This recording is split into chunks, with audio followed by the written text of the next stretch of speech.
Aha turi ni hagati mu kiyaga cya Rweru. Iyo ni moteri y'ubwato bw'abamarine. Turerekeza ku kirwa cya Mazane, kamwe mu tugari tugize umurenge wa Rweru. Ni urugendo rw'iminota nka 20. Nyamara mu buryo busanzwe bwo kwambuka abaturage bifashisha ubwato bw'ingashya bukoze mu giti. Ibi bikabatwara igihe kiri hagati y'amasaha 2 n'amasaha 3. Iki kirwa gituwe n'abaturage bagera ku 1017.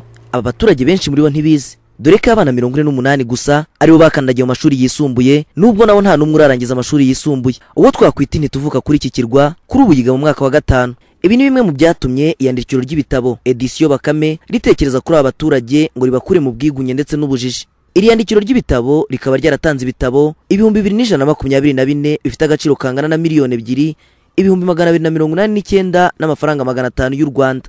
Ibi bitabo bikaba birimo ibitabo 224 byo gusoma ku bana bose biga ku ishuri ribanza rya Mazane, aho buri mwana azaba afite igitabo cye. Hari kandi n'ibitabo 1900 abaturage nabo bashobora kuzajya baza bagatira bagasoma igihe bakitse imirimo. Aba bana biga ku kigo cy'amashuri abanza cya Mazane, kimwe rudori kigaragara kuri iki kirwa, bizihiwe no gusoma ibitabo bahawe.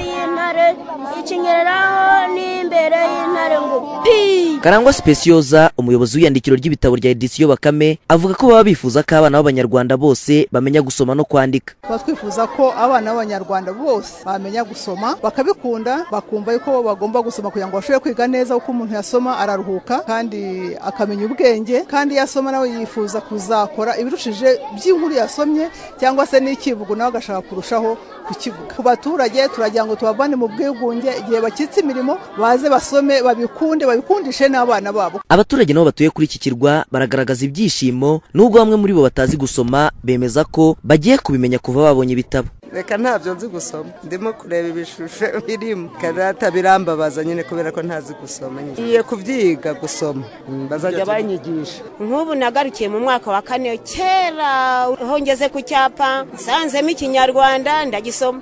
Hari kera bavuga ngo twageze mu mwaka wa 7 ariko ntabwo twigaga neza.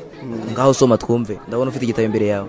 Umunsi umwe inshuti ya wa mworozi iramugenderera. Umuyobozi w'iki kirwa cya Mazane, aricyo kigize akagari ka Mazane, akaba asanga ibitabo bigiye kubafasha muri gahunda ya leta yo kongera umubare w'abaturage bazi gusoma no kwandika. Ni igikorwa tubona kigiye kudufasha haba muri politiki ya leta, muri gahunda y'imihigo. Hari ibyo twajyaga dukora ngo tugakora imihigo ko tuzigisha abantu gusoma no kwandika. Kuba edisiyo Bakame yadutekerejeho ikatugezaho ibitabo bigiye kudufasha mu kwihutisha ya mihigo, tugira umubare w'abaturage basobanutse bazi gusoma no kwandika. Kuba iki kirwa kiri ishuri rimwe ribanza gusa ngo biri mu bibangamira imyigire, kuko benshi mu barangiza amashuri abanza kwiga segonderi basaba kwambuka ikiyaga, bagakora nanone urugendo rw'ibirometero 13 kugira ngo bagere ahitwa Batima hari amashuri yisumbuye. Ibi bikabasaba gucumbikayo, ubwo umubyeyi udafite ubushobozi bwo gutungira y'umwana we amashuri y'umwana warangiriraho. Edisiyo Bakame yatangiye mu 1995.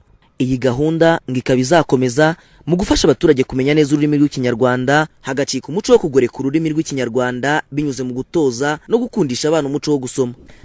Pierre MAZIMPAKA, Radio Salus, ku kirwa cya Mazane mu kiyaga cya Rweru mu karere ka Bugesera.